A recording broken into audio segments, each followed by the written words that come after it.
স্বপ্ন কারোর সাথে শেয়ার করতে নেই, যেটা মানুষ ঘুমিয়ে ঘুমিয়ে দেখে এটাও স্বপ্ন, আবার আরেকটা আছে যেটা মানুষকে ঘুমাতে দেয় না, ওইটাও স্বপ্ন, ওটার ভিশন বলে। এই দুইটার একটাও কারোর সাথে শেয়ার করতে নেই। এর কারণটা কি? কারণটা হচ্ছে স্বপ্নের ব্যাখ্যা যেমনটা করা হয় তেমনটাই হয়।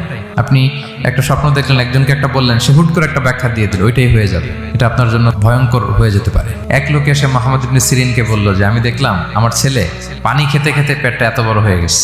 এই একই স্বপ্ন আরেকটা লোকও দেখলো, দেখে এক মূর্খের কাছে জিজ্ঞেস করলো। সে বলল সর্বনাশ, এত বড় পেট হয়ে গেছে, তোমার ছেলে তো মারা যাবে। ঠিকই কয়েকদিন পরে ছেলেটা মারা গেল।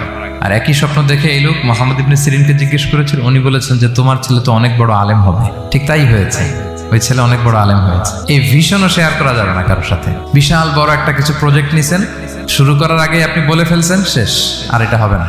দেখবেন যে এখান থেকে কনস্পিরেসি, ওইখান থেকে শত্রুতা, ওইদিকে এটা করছে ওইটা করছে, আপনি আর আগাতেই পারবেন না।